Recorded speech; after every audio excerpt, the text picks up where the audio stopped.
Le jour où Boruto va tout perdre est arrivé et je pense que personne n'était prêt pour ça. Salut tout le monde, c'est Raito, on se retrouve pour la review du chapitre 79 de Boruto. Il était juste légendaire, on a probablement le meilleur plot twist du manga Boruto et peut-être le meilleur chapitre de Boruto parce que c'est vraiment inattendu au possible. Et là Kishimoto et tout, Ikemoto, ils nous ont mis une tarte mais... Non mais vraiment c'était complètement fou, j'ai pas les mots tellement c'était dingue. Donc on va parler de tout ça, donc like à maximum. Bon je te le dis, c'est maintenant ou jamais tu likes parce qu'il faut marquer le coup pour le chapitre. Et pareil, abonne-toi si t'aimes Boruto, cette chaîne est clairement faite pour toi. On parle de Boruto tous les mois, active les notifications, voilà. En plus si t'es abonné du coup, bah le mois prochain tu auras la notification de la review du prochain chapitre qui je pense... Oh là là là là, on va bien manger. Bref, l'ellipse d'ailleurs est pas très loin. Et dis-moi en commentaire ton avis sur le chapitre, mes notes sur 10, c'est parti. Bon, on commence directement le chapitre avec Momoshiki qui parle avec Boruto. Et ça y est, il le dit, c'est maintenant qu'il va tout perdre, c'est maintenant que ça commence réellement. Et franchement, je pense que je m'attendais pas trop à ça quand même. Bon, en tout cas, Sasuke, il a l'air d'avoir remarqué que Boruto était un petit peu bizarre. Mais bon, voilà, là, l'objectif, ça va être retrouver Kawaki, parce qu'il a quand même tenté de tuer Boruto. Et Naruto est porté disparu. Pour l'instant, ils ne savent pas est-ce qu'il est en vie ou pas, même s'ils s'en doutent, vu que Kawaki ne ferait jamais de mal à Naruto. Mais voilà, l'objectif est de retrouver Kawaki qui malheureusement a masqué son chakra, donc c'est quand même assez dur. Donc on a un petit peu tout le monde qui va partir à sa recherche. Donc Shikamaru va partir à sa recherche, donc il a envoyé plus ou moins pas mal de ninjas de Konoha. On a également Sasuke qui va partir avec Konohamaru pour justement rejoindre les ninjas à la recherche de Kawaki qui est pour l'instant, voilà, il est en mode Sukuni Ikona. Voilà, il a utilisé sa technique pour rapetissir et donc en même temps il masque son chakra, donc on voit il est quasiment indétectable, donc ils vont partir. Et on a aussi d'ailleurs la team Shikadai avec forcément Inojin et Chocho qui sont là et qui vont essayer de retrouver Kawaki, en tout cas avant que Muegi les rattrape. Donc voilà, ils sont pas censés être là, mais voilà, ils sont quand même là parce que voilà, maintenant Kawaki ils le connaissent bien, enfin du moins ils pensaient le connaître. Et maintenant il reste Mitsuki et Sarada avec Boruto,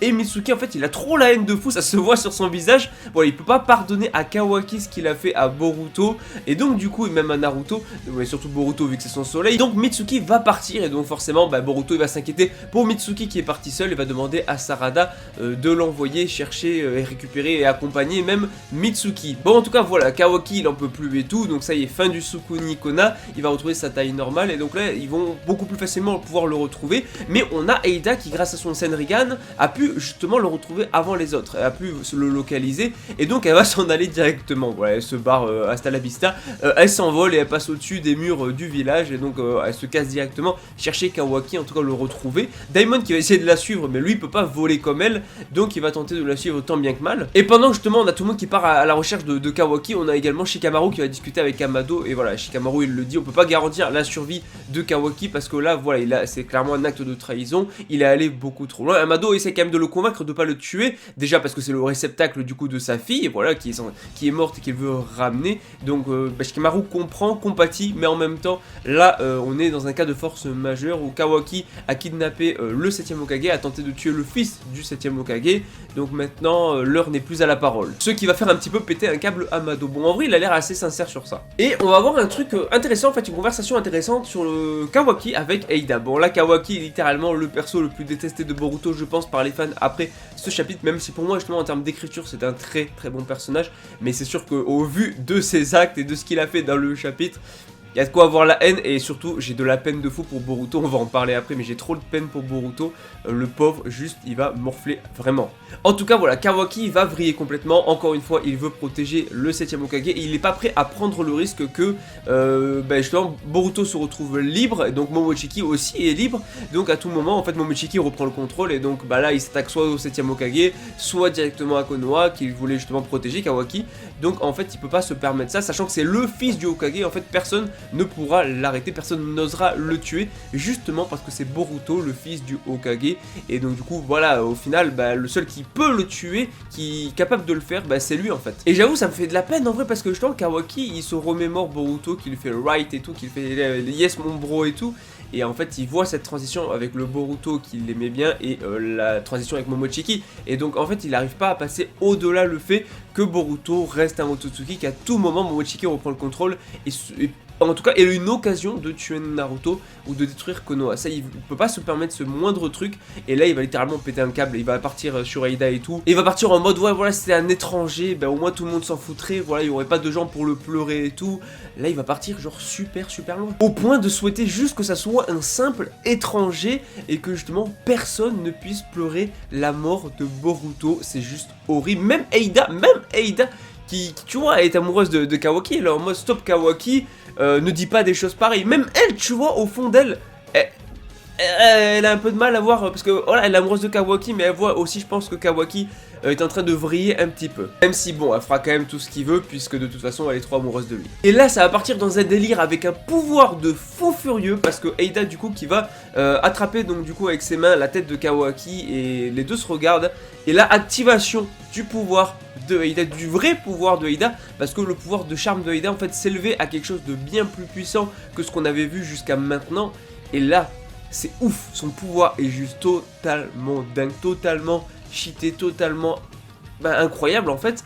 On va avoir du coup une sorte d'explosion en fait, plus un halo de lumière même, et même du coup tu vois Eida et Kawaki qui s'envolent un peu dans les airs, et tu as une sorte d'anneau de lumière qui va littéralement traverser tout le village de Konoha, tous les alentours, mais carrément toute la planète, et clairement tu vois l'anneau autour de la planète, c'est juste incroyable. La planche est fou, et c'est que tu vois que son pouvoir s'élève au niveau du pouvoir d'un dieu, chose que d'ailleurs Momoshiki va confirmer, et là en fait toutes les choses qu'on a connues jusqu'à maintenant vont changer et l'histoire va être réécrite. Oui, cet anneau de lumière a réécrit l'histoire, son pouvoir est juste incroyable. Et là on commence petit à petit à comprendre, donc tu vois déjà des gars de Konoha qui débarquent et tout, et ils sont pas en mode agressif envers Kawaki et tout, et tu vois carrément Shikamaru qui va demander la localisation de Boruto. Oui, tout a changé, maintenant ce n'est plus du Kawaki qu'il faut localiser, mais bel et bien Boruto.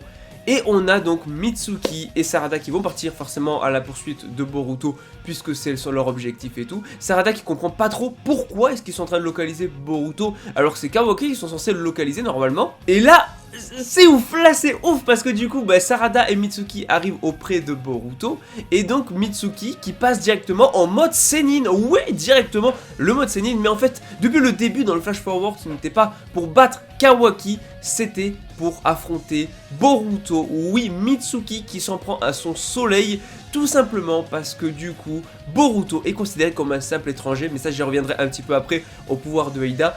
Et Sarada qui comprend pas, Sarada n'est pas affectée par le pouvoir de Eida, on savait qu'elle n'était pas affectée par le charme, donc pas par ce pouvoir non plus. Il y a très peu de personnages qui sont pas affectés, mais on va en parler.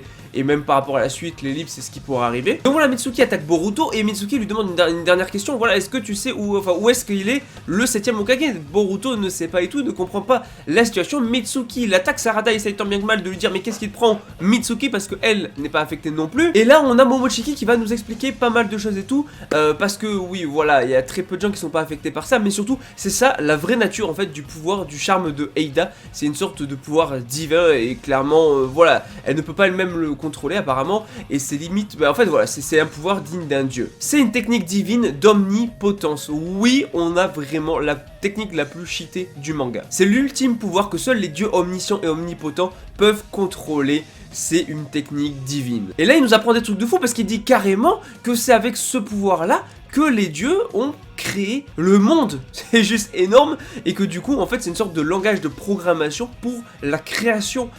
On nous apprend des trucs de fou, donc le monde aurait été créé par le pouvoir de Eida. C'est juste énorme, donc il y a bel et bien des dieux qui ont créé le monde, donc du coup est-ce qu'on reverra peut-être Shibai par la suite, ou même les autres Otsutsuki, je sais pas, mais voilà, là on nous apprend trop de choses, et en fait du coup, voilà, ce qui est matérialisé a matérialisé toute chose, et c'est limite le pouvoir absolu, c'est l'omnipotence. Et en fait son pouvoir on comprend un petit peu mieux, en fait en gros, c'est le résultat du désir latent de Eida, et le désir de Eida n'est autre que le désir de Kawaki. Et donc du coup, on a les désirs de Kawaki qui vont devenir carrément réalité, et ça va réécrire l'histoire. D'ailleurs Momoshiki nous dit que Amado a priori n'est pas au courant, alors là à voir, parce que c'est quand même Amado qui a créé Eida, mais peut-être que son pouvoir de charme il le connaissait, mais peut-être qu'il savait pas que ça pouvait aller jusque là, peut-être que lui il pensait que ça s'arrêtait juste à tout le monde même, alors que pas du tout, son véritable pouvoir est bien au-delà de ça en fait. Mais bon, on garde une réserve pour Amado, avait-il tout prévu? Voilà, c'est un peu la question que je pense tout le monde se pose, même si là, il a l'air un peu dépassé par les événements, mais on verra. Et donc, en gros, pour mieux comprendre le pouvoir de Eida et le dire plus simplement, les positions de Boruto et de Kawaki ont été totalement inversées. En gros, Kawaki devient Uzumaki Kawaki, le fils du 7ème Hokage de Naruto, et Boruto devient l'étranger qui a été recueilli et qui du coup a été ingrat et qui s'en est pris au 7ème Hokage et donc à Kawaki aussi. Et surtout, en plus de ça, Kawaki a dit à Eida de dire à tout le monde qu'il avait tué le 7ème Hokage. Donc tout le monde pense que Boruto est le meurtrier de Naruto, alors que pas du tout en vrai, mais comme l'histoire a été réécrite, c'est ce que tout le monde pense. Je sais pas si vous vous rendez compte de la giga dinguerie et du plot twist de malade pour Boruto. Alors il y a quelques personnes qui ne sont pas affectées, enfin il y en a très peu. A priori déjà, première personne qui n'est pas affectée, c'est Eida, parce que forcément c'est elle qui a du coup lancé ce sort là, cette technique là divine. Deuxième personne qui n'est pas affectée, Kawaki, logique c'est un Otsutsuki. Troisième personne, Boruto, qui était aussi un Otsutsuki qui n'est pas touché. Quatrième personne, Sarada qui n'est pas touchée. Alors elle n'était pas touchée par le charme du coup de Eida. Alors pourquoi? Je ne sais pas. Est-ce que c'est parce qu'elle aime un Otsutsuki, parce qu'elle est amoureuse de Boruto, donc ça ne la touche pas, on verra plus tard. Mais en tout cas, elle était déjà pas touchée, et donc il y a des chances en fait que Sumire elle-même ne soit pas touchée. Et je garde une petite réserve pour Himawari aussi, pourrait potentiellement ne pas être touché. En tout cas, j'attends pourquoi pas justement voir la réaction d'Himawari. Est-ce que du coup elle va considérer maintenant Kawaki comme son frère, ou est-ce qu'elle ne va pas comprendre justement la situation, et qu'est-ce que vont faire les personnes qui se souviennent de tout et qui n'ont pas eu leur histoire réécrite? Parce que du coup, est-ce que Sarada va rester à Konoha ou va-t-elle partir avec Boruto? Parce que là, Boruto, si on part en termes de théorie, parce que maintenant j'ai fini plus ou moins la partie review, si on parle en termes de théorie, pour moi déjà, Boruto va devoir quitter le village. Alors soit Sasuke va partir avec lui si jamais son histoire n'a pas été réécrite, mais ce qui est peu probable, soit du coup Sarada pourrait partir avec lui, d'ailleurs Sasuke ne comprendrait pas, et donc pourquoi pas un entraînement avec Kashin Koji, le retour de Kashin Koji, tout ça. Que va faire Sumire si jamais elle s'en souvient, peut-être Himawari, tout ça. Enfin, dans tous les cas, Boruto, c'est maintenant ou jamais. Il va devoir quitter Konoha, partir s'entraîner, et donc du coup, il va devoir, il va y avoir une ellipse, il va devoir se recombattre Kawaki, parce que oui, au début du manga, premier chapitre, on a Boruto qui est en mode Kawaki, je pensais pas que tirer jusque là. Donc, est-ce que c'était ça? Je pense que oui. Bref, je pense que là, on est emballé de fou pour la suite. Oui, je suis trop hype. C'est pour moi le meilleur chapitre de Boruto récent, ou même meilleur chapitre de Boruto tout court. C'est juste mythique, légendaire, appelle ça comme tu veux, masterclass. C'est... toute l'histoire de Boruto va changer à partir de maintenant. Et autre chose, c'est vrai que c'est pour ça que Boruto nous raconte son histoire, parce qu'elle a justement été réécrite. Et oui, au début du manga, on nous dit que Boruto va raconter son histoire plusieurs années avant. En fait, il nous la raconte parce que personne s'en souvient, vu qu'elle a été réécrite. Bon bref, en tout cas, n'hésitez pas à liker la vidéo si jamais elle vous plaît, à vous abonner si vous aimez Boruto. Cette chaîne est faite pour vous, dites-moi en commentaire votre avis sur le chapitre. Mettez une note sur 10, moi je vous dis à la prochaine. Allez, ciao tout le monde.